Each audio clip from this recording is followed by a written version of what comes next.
Hola,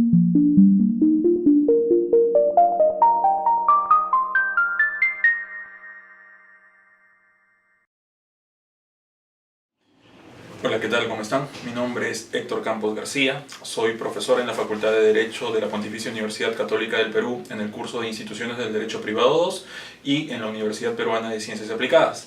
También soy abogado en el Estudio Linares en el área de prevención y solución de conflictos en temas civiles y comerciales.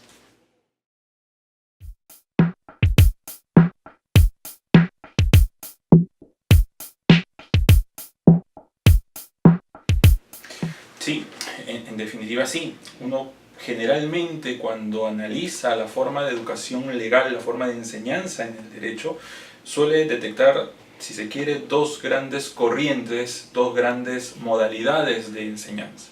Una primera basada principalmente en el profesor, desde el punto de vista del profesor, donde es el profesor el cual tiene el rol protagonista en la clase y los alumnos más bien tienen un rol pasivo. Esto es lo que se entiende como una clase magistral tradicionalmente. El segundo modelo, la segunda corriente podría ser esta en la cual el alumno tiene un rol más activo y se habla de una metodología activa, en la cual el profesor es una suerte de guía, es una suerte de orientador, de facilitador en el proceso de enseñanza.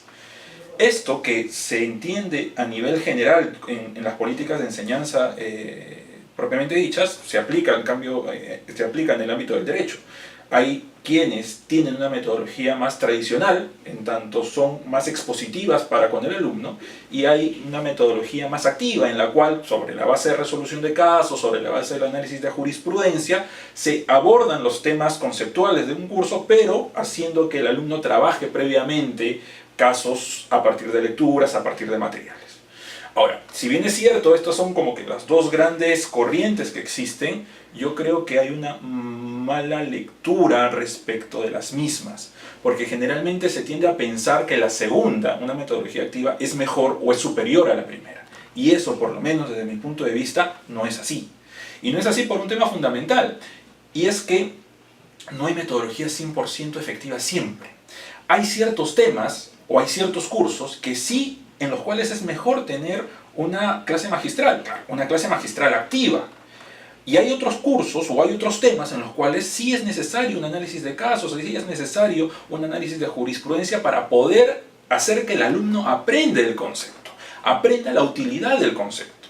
Entonces, dependerá del tema, dependerá del curso, dependerá del profesor, dependerá del alumno. Hay alumnos como grupo, y eso lo puedo constatar por experiencia, que se sienten muchísimo más cómodos trabajando primero una clase magistral, reforzado luego con casos prácticos, que solo trabajar con casos prácticos. A veces, por ejemplo, en los primeros ciclos, de nuevo aquí hablo en mi experiencia, es mejor partir de bases sólidas, construir determinados... Es como cuando tú construyes una pared. Comienzas construyendo bases, comienzas construyendo cimientos y a partir de eso ya puedes sostener algo de mayor alcance, que es la resolución de casos prácticos.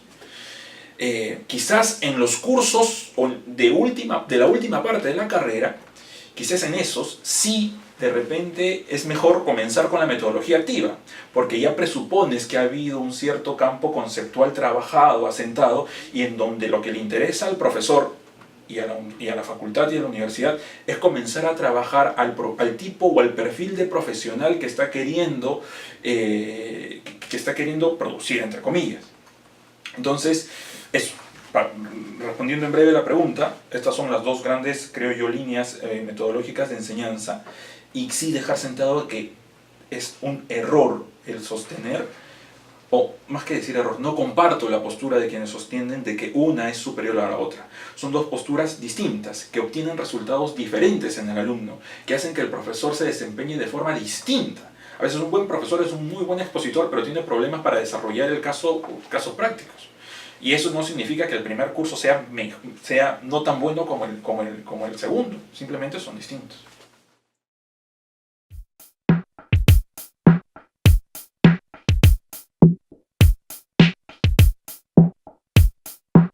Sí, la pregunta es importantísima porque si la primera estaba más dirigida al proceso de enseñanza, ¿no? ¿Quién tiene el rol principal? La segunda va a cómo se controla ese proceso de enseñanza, o para ser un poco más exactos, cómo se controla ese proceso de aprendizaje. Y es que creo que primero habría que partir por una constatación real, que ni a los alumnos les gusta ser evaluados, y creo yo, ni a los profesores les gusta hacer evaluaciones. Quizás hacerlas sí, pero el proceso de corrección de evaluaciones no solo es tedioso para el alumno, es también tedioso para el profesor. O sea, imagínate un profesor que dicta en 3 universidades, que tiene en cada universidad 40 alumnos, son 120 evaluaciones que corregir. Si es una evaluación permanente, son 120 evaluaciones que corregir por semana o quincenalmente. También es un tema complicado para el profesor. Pero ya, esto es una constatación verídica, esto es lo que sucede. Respondiendo a tu pregunta, ¿qué se debería buscar en la evaluación? Pues lo que tiene que haber es una correlación entre la forma de enseñanza y la forma de evaluación. Si un proceso de aprendizaje ha estado basado en ideas conceptuales, pues entonces, y no se ha trabajado nada en lo práctico, pues entonces el proceso de evaluación tiene que ir acorde con eso.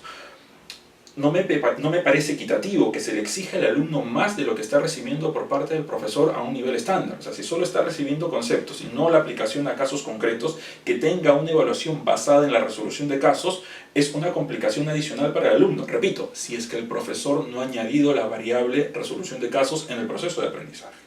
Viceversa, si es que ha habido un proceso de aprendizaje basado en la resolución de casos y se tiene una evaluación exclusivamente basada en conceptos, nuevamente hay una disociación entre el proceso de aprendizaje y la evaluación.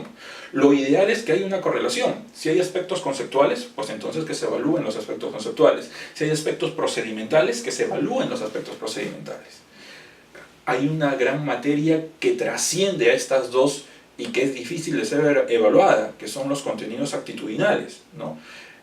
Contenidos actitudinales que hoy con la nueva malla curricular en la Facultad de Derecho de la Universidad Católica, y antes estaban presentes y son transversales, es un eje transversal porque forma parte de la educación humanista de la universidad, son más difíciles de ser controlados, pero que siempre se presentan espacios para poder modular o poder aconsejar al alumno en estos espacios. Pongo un ejemplo puntual. En una oportunidad tuve la infeliz, sí, hay que decirlo, no fue un tema alegre, la infeliz situación en la cual detecté un plagio en un informe de una persona que estaba sustentando su examen de grado. Entonces, sin mencionar nombres, evidentemente, me parecía un tema de responsabilidad, no jurídica, no educacional, sino una responsabilidad moral, el transmitir este tipo de hechos a los alumnos y que sean conscientes de las consecuencias que trae la realización de este tipo de actividades para un alumno universitario.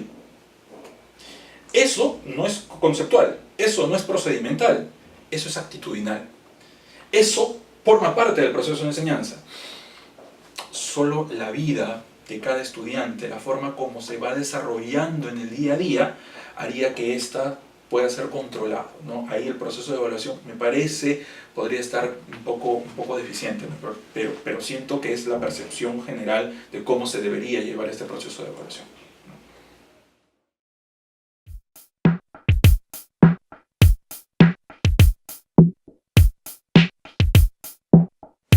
Generalmente uno frente a ese interrogante podría tener una percepción inicial pensando solo en el alumno, es decir, en que en el proceso de aprendizaje la retroalimentación solo importa para el alumno en la medida en que se requiere un repaso, un afianzamiento de los conceptos que se han dado, de las labores que se han realizado en clase.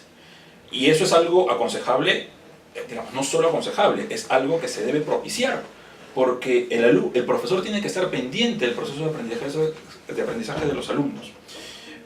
¿Esto cómo se realiza? Por ejemplo, al inicio de clases, haciendo un repaso de lo que se hizo en la sesión anterior.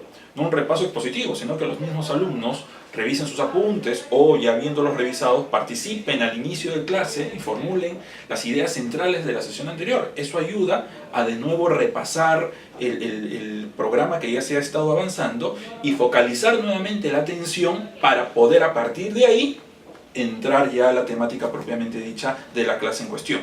Eso es, creo yo, la primera impresión que sugeriría una pregunta de ese tipo. Pero yo creo que también la retroalimentación va de cara a la responsabilidad del profesor. ¿Por qué?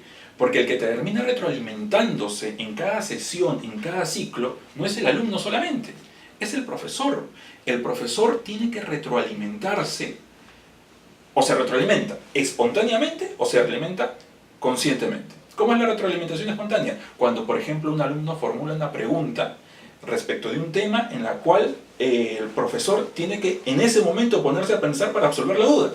Puede ser que ese mismo tema el profesor lo haya dictado 5, 6, 7, 8 veces, o 5, 6, 7, 8 años. Pero siempre hay una pregunta diferente que pueda salir, una pregunta en la cual el profesor no se le había puesto a pensar, y analizarla en ese momento y absorberla en ese momento si está en la capacidad de hacerlo. Ahí el profesor se está retroalimentando de la labor del alumno. Y la otra retroalimentación, que es la consciente, es la que se forma a partir de la preparación de las clases en cada ciclo para con el alumno. Porque, digamos, hay profesores que ya tienen un esquema estructurado, ya saben qué decir para cada clase, ya saben qué ejemplos poner, ya saben qué situaciones cotidianas plantear. Pero eso no debe significar o no debe hacer de que las clases se estandaricen, porque eso creo yo sería una suerte de fracaso en la labor de enseñanza del profesor en el alumno, porque con eso bastaría que en un ciclo todas las clases se graben y al siguiente ciclo quitamos al profesor, ponemos las grabaciones y ya están.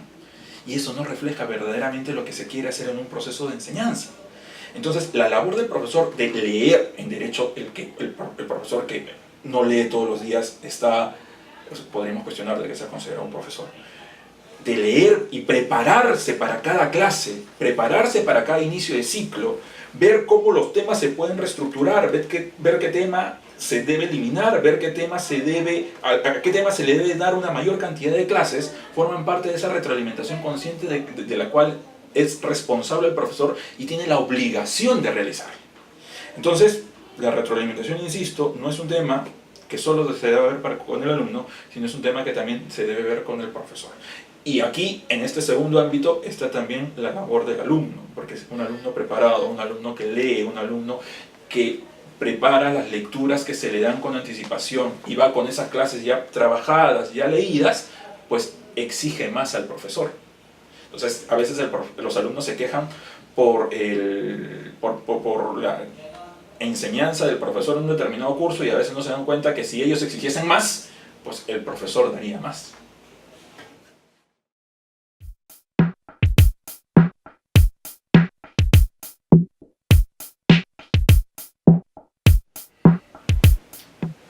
Todo.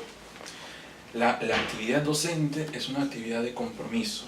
La actividad docente es una actividad que refleja el sentir de las personas.